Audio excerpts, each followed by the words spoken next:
በስመ አብ ወወልድ ወመንፈስ ቅዱስ አሐዱ አምላክ አሜን።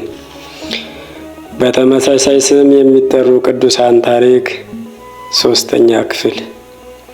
ወንጌላዊው ቅዱስ ሉቃስ ሀገሩ አንጾኪያ ሲሆን ቁጥሩም ከ72ቱ አርድእት ነው። ከአንቴና ከእስክንድርያ ሊቃውንት የሕክምና ሙያ አጥንቷል። ከሕክምና ሙያ በተጨማሪም የስዕል ሙያም ነበረው። ይህ በወንጌሉና በሐዋርያት ሥራ መጽሐፉ ላይ ከሌሎች በተለየ መልኩ ስዕላዊ አገላለጽ ሲጠቀም ተስተውሏል። በእጁ የሳላቸው ቅዱሳን ስዕላትም በተለያዩ ሀገሮች ይገኛሉ። ቅዱስ ሉቃስ የሳላቸው የእመቤታችን የቅድስት ድንግል ማርያም ስዕል በእኛ ሀገር እንደ ደብረ ዠመዶ፣ ዋሸራ ማርያም፣ ተድባበ ማርያም፣ ደብረ ወርቅ ማርያም ባሉ ታላላቅ ቅዱሳን ገዳማት ውስጥ ይገኛሉ። ቅዱስ ሉቃስ የከበሩ ቅዱሳን ሐዋርያትን ጴጥሮስንና ጳውሎስን ያገለግላቸው ነበር። ለታኦፊላም ወንጌልንና የሐዋርያት ዜናን የጻፈው እሱ ነው። ቅዱሳን ሐዋርያት ጴጥሮስና ጳውሎስ በሰማዕትነት ካረፉ በኋላ በሮሜ ወንጌልን በሰፊው ሰብኳል። መልእክቶችንም ይጽፍላቸው ነበር። ጣዖት አምላኪዎችም ከክፉዎች አይሁድ ጋር ተማክረው በሐሰት ከሰሱት። በንጉሡ በኔሮን ፊትም አቆሙትና ብዙ ሰዎችን በስራይ ወደ ክርስትና ሃይማኖት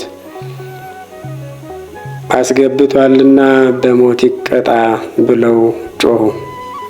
ቅዱስ ሉቃስም በሰማዕትነት እንደሚሞት አስቀድሞ አውቆን ወደ ባህር ዳርቻ በመሄድ አሳ የሚያጠምድ አንድ ሽማግሌ ሰው አገኘና ወንጌልን ከሰበከ በኋላ መጻሕፍቶችንና ደብዳቤዎችን ወደ እግዚአብሔር መንገድ ያደርሰዋልና እነዚህን መጻሕፍት ጠብቃቸው ብሎ ባደራ ሰጠው።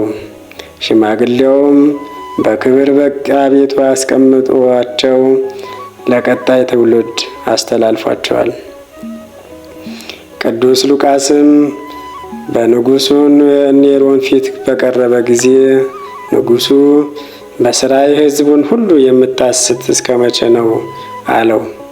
ቅዱስ ሉቃስም ለሕያው እግዚአብሔር ልጅ ለጌታችን ለመድኃኒታችን ለኢየሱስ ክርስቶስ ሐዋርያ ነኝ እንጂ እኔስ ስራየኛ አይደለሁም አለው።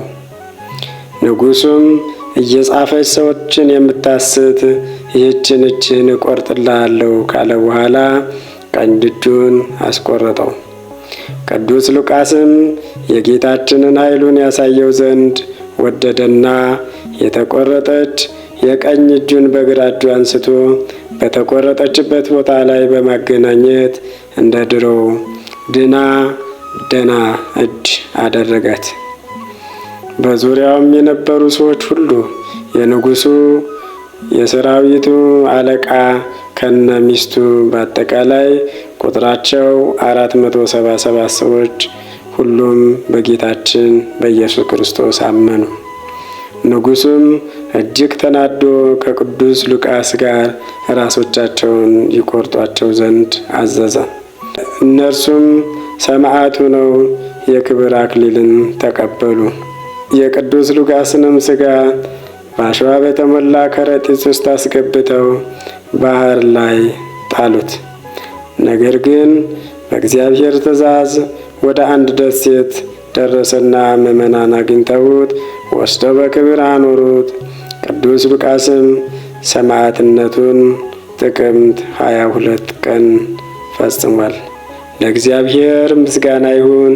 እኛንም ከቅዱስ ሉቃስ ረድኤትን፣ ጸጋን፣ ክብርን ያድለን ለዘላለሙ አሜን። አቡነ ሉቃስ ዘአምድ ሀገሩ ፋርስ ሲሆን በመቶ የንጉሥ ጭፍራ ላይ መኮንን ሆኖ ተሹሞ ነበር። በኋላም ሹመቱን ትቶ ገዳም ገብቶ መነኮሰ። በምስራቅ ካሉ ገዳማት ውስጥ በአንዱ ገብቶ ብዙ ዘመን ሲጋደል ኖረ።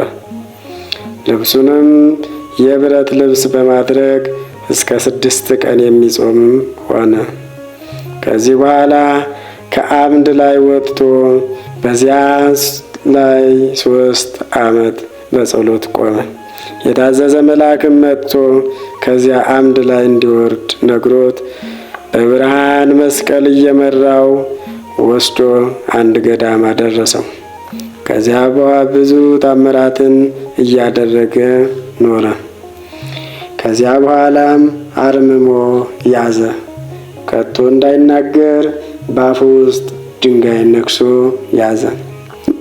አሁንም መልአኩ ወደ ቆስጠንጥንያ ዳርቻ ቦታ ይዞት እየመራ ወስዶ በዚያ አንዲት ምሰሶ ላይ ወጥቶ ታላቅ ተጋድሎ እየተጋደለ በላዩዋ ላይ 45 ዓመት ኖረ። ብዙ ደከመ። ከዚያም አስደናቂ ታምራትን እያደረገ ብዙዎችን በመፈወስና ወንጌልን በማስተማር ብዙ ደከመ። ይህ አቡነ ሉቃስ ዘአምድም ታኅሳስ 15 ቀን ካረፈ በኋላ ሊቀ ጳጳሳቱና ካህናቱ መጥተው በክብር ወደ ቆስጠንጥንያ ከተማ ወሰዱት። በዚያም ጊዜ በድውያን ላይ ታላቅ ፈውስ ሆነ። እግዚአብሔር ከአባታችን ከአቡነ ሉቃስ ዘአምድ ረድኤትን በረከትን ያድለን፣ ሀገራችንን ሰላም ያድርግልን ለዘላለሙ አሜን። ፎሎ፣ ሼር፣ ላይክ፣ ኮሜንት ማድረግ እንዳይረሳ።